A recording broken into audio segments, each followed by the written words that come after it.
আসসালামু আলাইকুম। বাংলাদেশ বেতার গোপালগঞ্জ। খবর পড়ছি মৌসুমী আক্তার।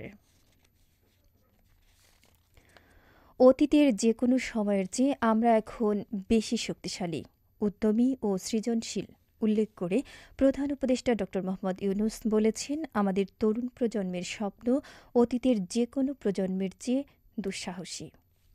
গতকাল রাজধানীর ওসমানী স্মৃতি মিলনায়তনে ২১শে পদক প্রদান অনুষ্ঠানে তিনি একথা বলেন। প্রধান উপদেষ্টা বলেন, তরুণরা যেমন নতুন বাংলাদেশ সৃষ্টি করতে চায়, তেমনি একই আত্মবিশ্বাসে নতুন পৃথিবী সৃষ্টি করতে চায়।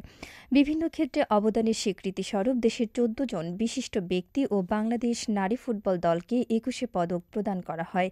নেতৃত্ব দেবার জন্য তরুণরা প্রস্তুত উল্লেখ করে ড. মোহাম্মদ ইউনূস বলেন, ছেলেরাও প্রস্তুত, মেয়েরাও প্রস্তুত। আত্মবিনাশী সভ্যতার বন্ধনমুক্ত হয়ে তাদের স্বপ্নের নতুন সভ্যতা গড়তে চায়। তিনি বলেন, মানুষের জীবনযাত্রাকে এমনভাবে গড়ে তুলতে হবে যাতে করে পৃথিবীর অস্তিত্ব কোনো রকম বিঘ্নিত না হয়। পৃথিবীতে বসবাসরত সকল প্রাণীর সুস্বাস্থ্য নিয়ে বেঁচে থাকাও কোনো ক্রমেই বিঘ্নিত না হয়। মহান শহীদ ও আন্তর্জাতিক মাতৃভাষা দিবস উদযাপনের স্মরণীয় দিনে তরুণদের এই স্বপ্নের আশু বাস্তবায়ন নিশ্চিত হোক, এই প্রত্যাশা করেন প্রধান উপদেষ্টা। দেশমাতৃকার জন্য ৫২ ভাষা আন্দোলনে, মহান মুক্তিযুদ্ধ ও ২৪-এর গণঅভ্যুত্থানে যে সকল ছাত্র শ্রমিক জনতা প্রাণ দিয়েছেন এবং আহত হয়েছেন, তাদের সকলকেও গভীর শ্রদ্ধাভরে স্মরণ করেন প্রধান উপদেষ্টা ড. মোহাম্মদ ইউনূস। মহান শহীদ ও আন্তর্জাতিক মাতৃভাষা দিবসে গোপালগঞ্জের পৌর পার্কের কেন্দ্রীয় শহীদ মিনারে শ্রদ্ধা জানিয়েছেন সর্বস্তরের মানুষ। দিবসের প্রথম প্রহর রাত ১২টা ১ মিনিটে প্রথমে ফুল দিয়ে জেলা প্রশাসন ও মুক্তিযোদ্ধা সংসদের পক্ষ থেকে জেলা প্রশাসক মোহাম্মদ কামরুজ্জামান এবং পুলিশ প্রশাসনের পক্ষ থেকে পুলিশ সুপার মোহাম্মদ মিজানুর রহমান শহীদদের প্রতি শ্রদ্ধা জানান।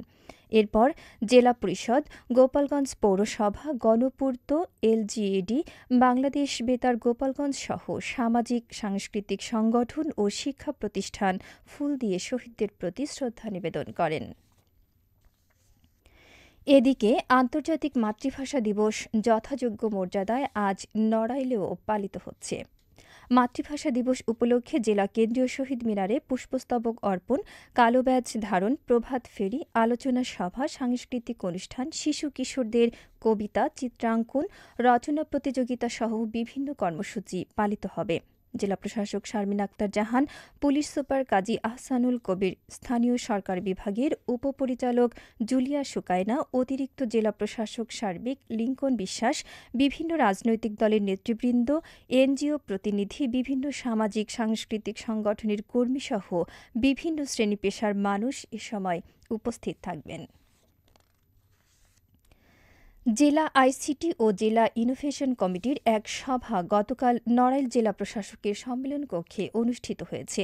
সভায় জেলার আইসিটির বর্তমান অবস্থা ও আইসিটির উন্নয়ন ও প্রসার এবং জেলার ইনোভেশন চ্যালেঞ্জ মোকাবেলায় করণীয় বিষয়ে বিস্তারিত আলোচনা করা হয়। জেলা প্রশাসক ও জেলা ম্যাজিস্ট্রেট শারমিন আক্তার জাহানের সভাপতিত্বে জেলার স্থানীয় সরকার বিভাগের উপপরিচালক জুলিয়া সুকাইনা, অতিরিক্ত জেলা প্রশাসক সার্বিক লিংকন বিশ্বাস, সংশ্লিষ্ট কমিটি ও বিভাগের কর্মকর্তাগণ এ সময় উপস্থিত ছিলেন। এদিকে জেলা পরিবার পরিকল্পনা কমিটির এক সভা গতকাল নড়াইল জেলা প্রশাসনের সম্মেলন কক্ষে অনুষ্ঠিত হয়েছে।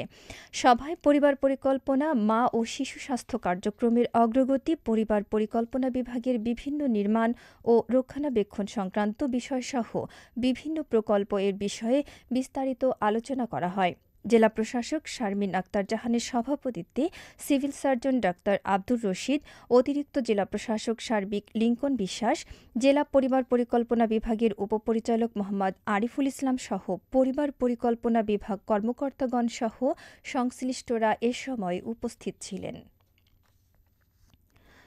গোপালগঞ্জ শেখ ফজলুল হক মনি স্মৃতি মিলনায়তনে ৩ দিনব্যাপী উন্মুক্ত চলচ্চিত্র প্রদর্শনী শুরু হয়েছে। জেলা শিল্পকলা একাডেমির আয়োজনে ১২টি চলচ্চিত্র প্রদর্শন করা হবে।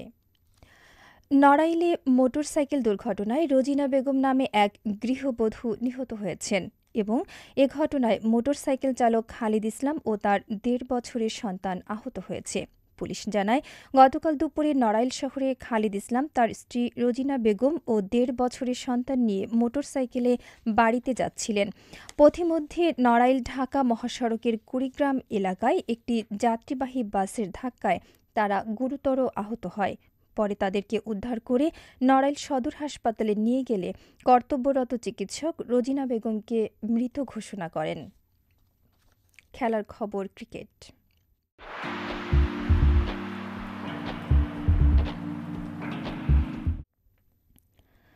নড়াইল বীরশ্রেষ্ঠ নূর মোহাম্মদ স্টেডিয়ামে ইয়াং টাইগার্স অনূর্ধ্ব-১৬ জাতীয় ক্রিকেট টুর্নামেন্টের প্রথম রাউন্ডের শেষ খেলায় গতকাল মেহেরপুর জেলা দল ৫৫ রানে মাগুরা জেলা দলকে পরাজিত করেছে। মেহেরপুর জেলা দল প্রথমে ব্যাট করে ৩০ ওভারে সবকটি উইকেট হারিয়ে ২০১ রান সংগ্রহ করে। জবাবে মাগুরা জেলা দল ৩০ ওভারে সবকটি উইকেট হারিয়ে ১৪৬ রান করে পরাজিত হয়। এ টুর্নামেন্টে কুষ্টিয়া, মেহেরপুর ও মাগুরা জেলা দল অংশগ্রহণ করেছে। সবশেষে আবহাওয়া।